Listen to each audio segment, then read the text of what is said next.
Dan 20 Januari 2021 tentunya detik bersejarah buat Amerika Syarikat. Namun di mata dunia ia bukan sekadar tertumpu kepada orientasi pentadbiran baru. Malah apa yang dinantikan lebih dari itu. Apakah visi atau janji yang bakal direalisasikan Trump? Ikuti laporan yang saya sediakan. Robert Biden Jr. do solemnly swear that I will faithfully execute the office of President of the United States. Penutupan peti undi pada pilihan raya Presiden 3 November 2020 tidak terus memberi petunjuk jelas sama ada kemenangan diperoleh Joe Biden atau Donald Trump. Gelombang kejayaan mula dirasai apabila keputusan undi di Wisconsin, Michigan, Arizona, Nevada dan Georgia memihak Biden. Dan Trump yang enggan mengaku kalah mendakwa pemilihan itu dicemari penipuan dan mendesak penghitungan di negeri-negeri lain dihentikan. Kejayaan diraih di Pennsylvania pada 7 November, Joe Biden nyata memenangi hati rakyat negara Uncle Sam dengan memperoleh 74 juta undi keseluruhan. Tidak disangka lagi, pada 14 Disember, berlandaskan institusi pilihan raya negara itu melalui pemilihan elektoral, Biden sekali lagi unggul meraih 306 undi, mengatasi Trump dengan hanya 232 undi.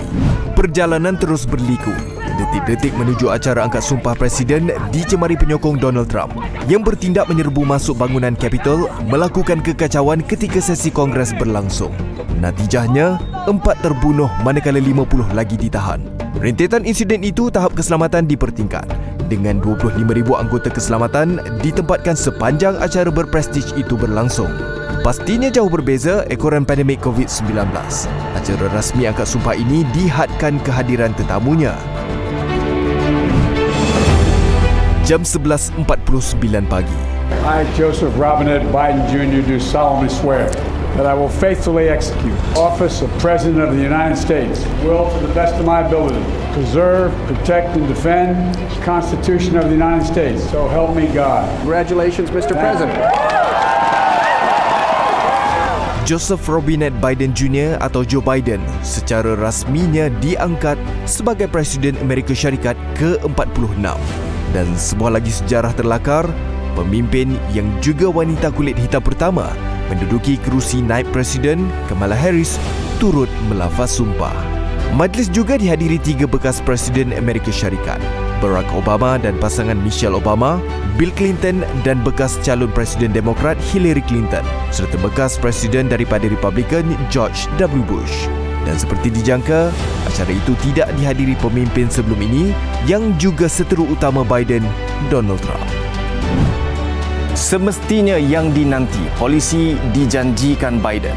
Manifesto yang diwawarkan sebelum ini, aspek kesihatan menjadi keutamaan. Lebih-lebih lagi ketika dunia bergelut mendepani pandemik COVID-19.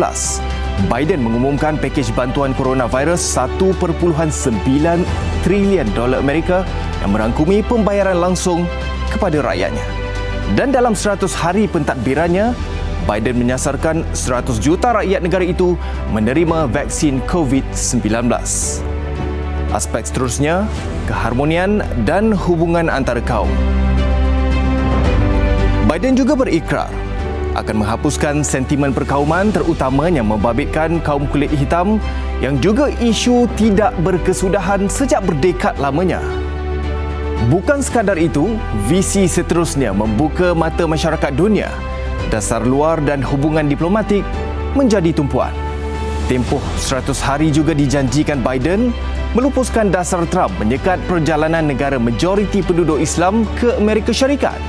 Dan meskipun bukan secara menyeluruh, tindakan bekas Presiden itu menggunakan kuasa eksekutifnya mengenakan larangan terbabit sudah cukup membangkitkan kemarahan umat Islam. Tersirat, namun jelas bagaimana prejudisnya sikap Trump terhadap Islam. Dan tindakan Biden yang mahu batas itu dihapuskan seakan memberi perspektif baru Amerika Syarikat terhadap negara Islam. Bagi mendapatkan pandangan mengenai polisi itu tadi, bersama saya Profesor Dr. Shakila Yaakob, penganalisis politik antarabangsa yang juga pengarah eksekutif Institut Antarabangsa Polisi Awam dan Pengurusan Universiti Malaya kami dapatkan bagi berkongsi pandangan. Berkenaan sasaran 100 juta rakyat Amerika divaksin dalam 100 hari pentadbiran Biden, apakah Prof lihat sasaran ini mampu dicapai? Tapi ini juga merupakan satu yang sangat sukar dilaksanakan.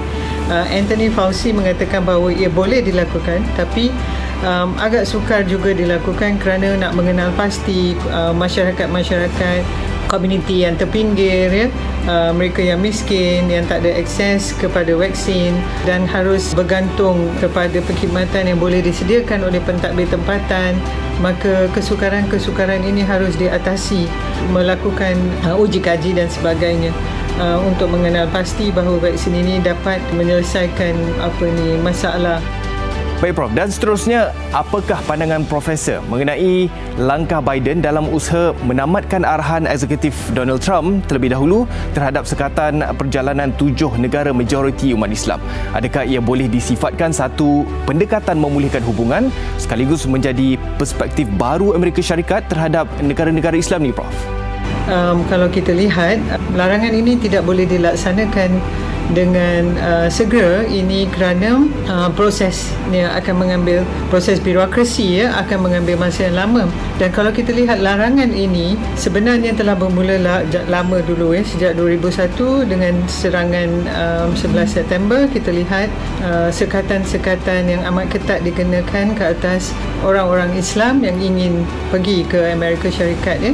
Jadi kita lihat di sini, walaupun Biden berjanji untuk menarik balik larangan ini, agak terlalu awal untuk kita komen tentang dasar luar Biden buat masa ini, kerana kalau kita lihat masalah domestik, isu-isu domestik terlalu banyak untuk Biden selesaikan.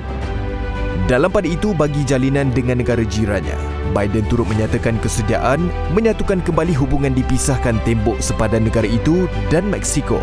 Tidak terkecuali hubungan dengan seteru hebat dagangan, China, yang pastinya menjadi penentu lanskap ekonomi global. Selain itu, bagi kepentingan umum rakyat dan secara tidak langsung generasi akan datang, Biden juga menyasarkan untuk memperkukuh dan memperluas peluang dalam sistem pendidikan.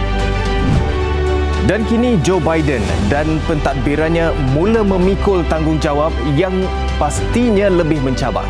Tatkala pelbagai rintangan terutamanya ketika ini, dunia ibarat lumpuh akibat pandemik pembunuh COVID-19. Tempoh 100 hari dijanjikan dan seterusnya 4 tahun untuk pemimpin Demokrat ini membuktikan kredibiliti dan kemampuannya mentadbir negara. Laporan Asrul Nizam Kadir.